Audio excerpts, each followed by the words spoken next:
developed a whole model and talked about body and mind and spirit interacting with each other, and then in relationship to, inside of, in surrounding environment, ecosystems and place and geography, but also environments of society, social systems, right? So family and community and societies.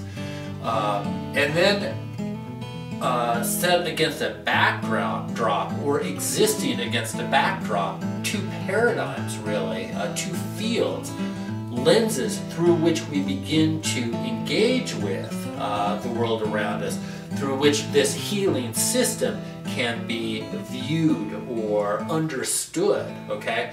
The objective, empirical, scientific model, and the alternative, subjective, innate wisdom, the processes of wisdom that can only really be known through an empowered self in dialogue with itself, the processes of introspection, as it were.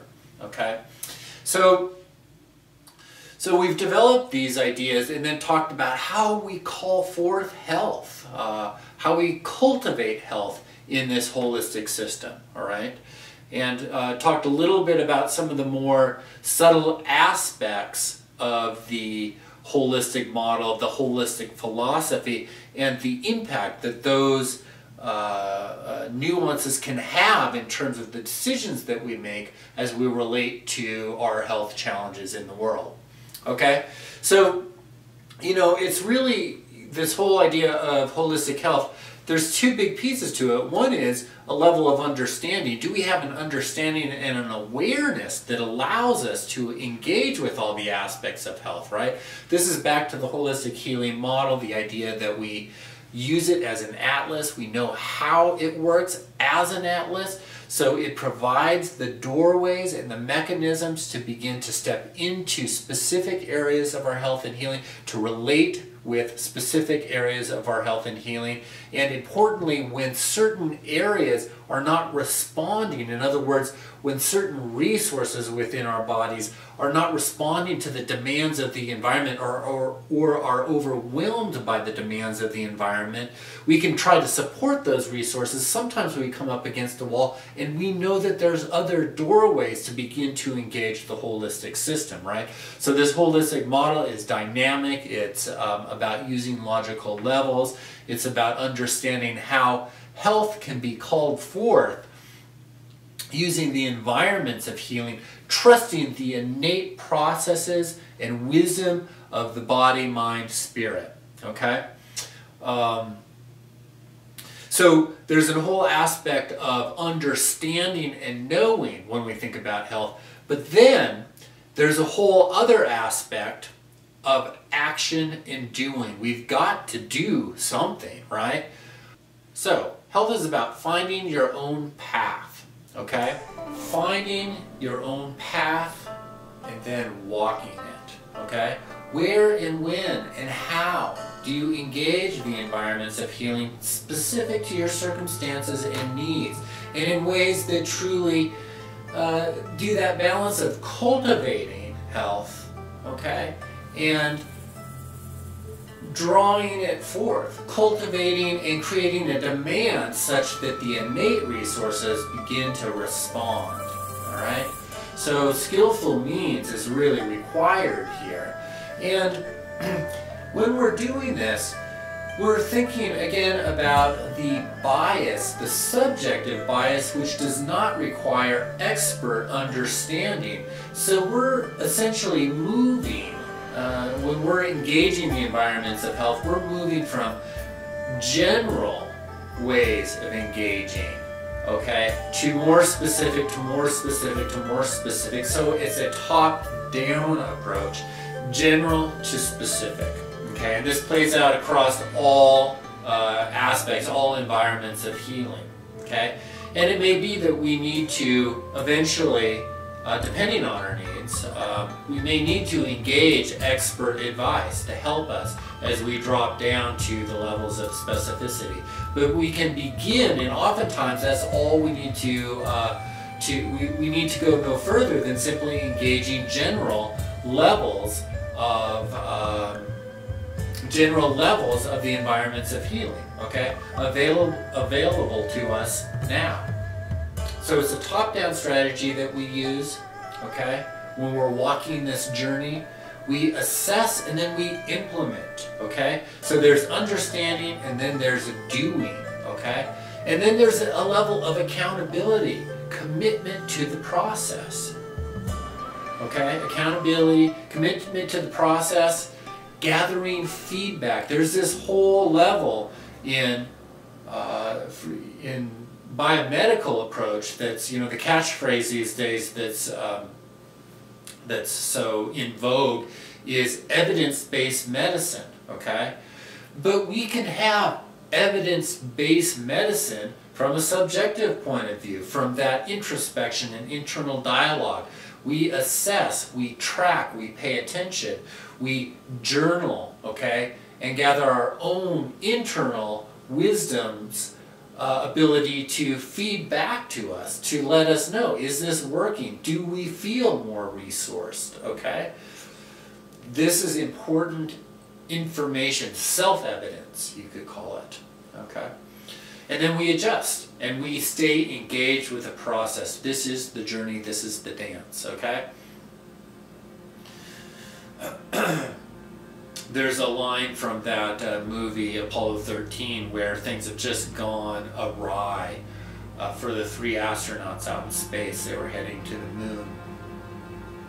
And there's mechanical problems. Many of you know the story, mechanical problems. The life support systems are not working on the spaceship with the 3 astronauts. And they've got to figure out a fix. Down on the ground, the engineers have got to figure out a fix that these astronauts can implement if they're going to live, survive, to get back to Earth. And the character who is heading up this effort, ground control, at ground control, uses the phrase, work the problem, people. Work the problem. And so when we think about health, you know, there is this level at which we work the problem. We stay engaged. What do we have accessible to us? And we work the problem, assess, and then we respond, adjust. We're responsive, okay? So we're in dialogue, in dance. We use both paradigms. We use all the tools available to us, okay? So working alternative, subtle, nuanced ways of feeling into the health of the body and the health of the holistic system, using empirical ways of understanding the health and functionality of the system, body, mind, and spirit, okay? We use the holistic healing map or model to guide us to encompass and remember all of who we are, yeah? It's an interesting statistic. This comes out of the empirical approach to health and healing, biomedical approach to health and healing.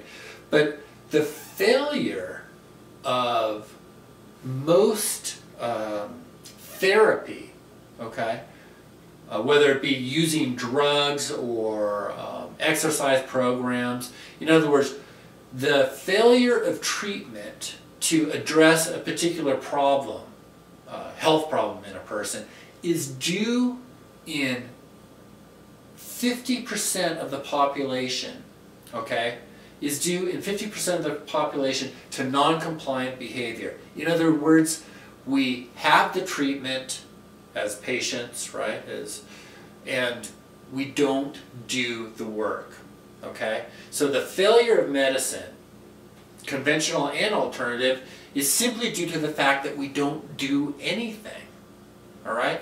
The definition of insanity, right, is kind of cliche. It's attributed, perhaps misattributed to Einstein. Definition of insanity is doing the same thing over and over again, expecting different results, all right? We do this. The path to health, the journey to health, is to get out of this, okay, to engage in the change process, okay, to make a commitment to the change process, to have accountability to the change process. So health now becomes, as we move out of the understandings realm, the realm of understanding, and we move into the realm of action, is about how do we change? Do we understand and have the resources to begin and engage with the change process, all right? And do we have accountability and commitment to that change process? It is not easy. But again, we have lots of information that's being developed, oftentimes through this empirical, objective approach to understanding health and healing, okay? So accountability to the change process is as important as the health condition itself, okay? It's as important as the health condition or the health challenge, and it's as important as any treatment of that health challenge, okay? So accountability and commitment to the change process. We think that we're free acting individuals in this world, and yet 40% of our behavior is driven unconsciously by habit, okay? Does this get in the way of our health and supporting our health and healing response? Absolutely, okay? How do we change behavior? And oftentimes, by the way, the behavior that affects our health is habitual behavior, okay? So how do we begin to learn and understand willpower, habit loops in ways that can allow us to change, and allow us to change in ways that call forth and cultivate health in our process, that call forth and cultivate health in our holistic system. Health now, we're dropping into this level of doing and acting. Health now becomes an issue of strategies and routines and behaviors and habits, all right? Now, again, there's much to know and learn, and there is a lot of information that's available to us out there, but we have to do something. Now, in my resources chapter, I'm going to have a listing of books to turn to begin to educate yourselves more about this whole aspect of health called managing change, all right? So change is not easy, and we may struggle for years and years trying to get ourselves into a different routine or into a different habit or into a different pattern of health and healing, into a different pattern of relating to the world around us, okay? But ultimately, if we think about it, there is no failure. There's only feedback. Remember that small changes make a difference. We fundamentally and almost unquestioningly underestimate the extent to which even a small change can have throughout the holistic system in terms of cultivating and inspiring a holistic healing response, okay? To a molecule, even a small amount of pressure on our skin can feel like a tidal wave moving through the body, all right? So small changes make a difference. Even a 5-minute walk around the block has been shown to be as effective as spending many minutes in the gym. Stay engaged, okay? And develop relationships that allow you to stay engaged, okay? Develop relationships and build strategies and routines that allow you and support your accountability and commitment to the change process. Find a coach, all right? This is what I do. This is what many people do. But coaching can, and support can happen from all aspects or in all aspects of your life. So a spouse or partner or children or community can all offer support, okay? can offer the ability to help you stay engaged and accountable to your change process, accountable to your health and healing.